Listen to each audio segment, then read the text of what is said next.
세계 증시와 우리 증시를 짚어보는 3분 증시입니다. 연합인포맥스 권영욱 기자와 함께합니다. 안녕하십니까? 안녕하십니까?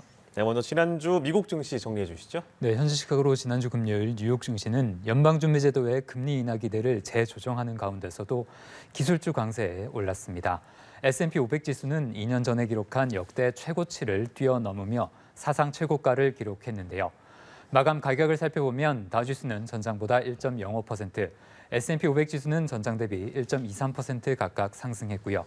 나스닥 지수는 1.7% 뛰었습니다. 연초만 해도 미국 기술주가 고평가 부담에다가 애플의 부진으로 힘을 쓰지 못했는데요. 그런데 다시 빠르게 반등하고 있습니다. 애플과 엔비디아가 기술주 반등을 주도했는데요. 뱅크 오브 아메리카에 이어 에버코어라는 투자기관은 애플에 대해 전략적으로 매수할 시점이라는 보고서를 발표했습니다.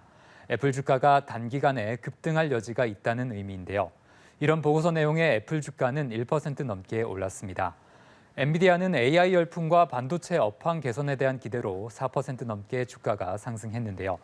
지난주 대만 TSMC가 AI 학습용 반도체 수요가 급증했다고 발표한 이후 반도체 관련주가 강세를 이어가고 있습니다. AMD가 7% 넘게 뛰었고 퀄컴 주가도 4% 이상 올랐습니다.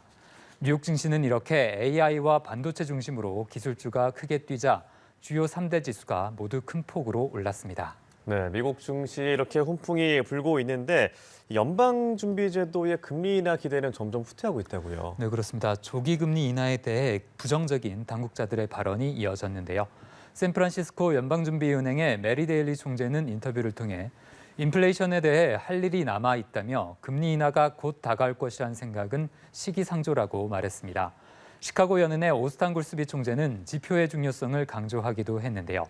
그는 시장은 연준 당국자들의 말에 매달리지 말고 인플레이션과 일자리 수치에 집중해야 한다고 했습니다. 미국 금융시장이 추정하는 3월 금리 인하 확률은 50%선 근방으로 떨어졌습니다. 네, 저희가 지지난주에는 소비자 물가지수 얘기를 했는데 이번 주에 또 연준이 주목하는 물가지표가 있죠? 네, 그렇습니다. 이번 주에 연준이 주목하는 물가지표 PCE 지수가 발표되는데요. 주식시장에 관심이 쏠리고 있습니다. 연준이 물가지표로 주로 참고하는 개인 소비 지출 PCE 물가지수가 발표되는 건데요. 예. 만일 인플레이션이 둔화될 경우 연준의 조기 금리 인하 기대가 다시 살아날 수 있습니다.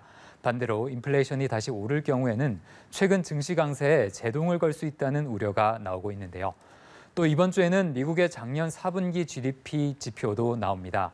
미국 성장률이 예상보다 부진하면 경기 침체에 대한 우려가 커질 수 있어 유심히 지켜봐야겠습니다. 네, 주말이 지났고 이제 한 주의 시작 월요일입니다. 코스피 전망까지 짚어주시죠. 네, 지난주 코스피는 한 주간 2% 넘게 내렸습니다. 지수는 주 후반에 반등하며 2,472선 부근에서 마감했는데요. 오늘 코스피는 미국 기술주 강세 소식에 강보합권에서 출발할 것으로 전망됩니다. 미국의 AI와 반도체를 중심으로 한 강세 흐름은 국내 증시에도 일단 긍정적으로 작용할 것으로 보이는데요. 다만 코스피가 추세적으로 살아나기에는 시간이 걸릴 것이란 의견도 나옵니다. 증권업계는 이번 주 코스피 변동폭으로 2,380에서 2,500 사이를 제시했습니다. 네, 알겠습니다. 지금까지 3분 증시 권영욱 기자와 함께했습니다. 고맙습니다.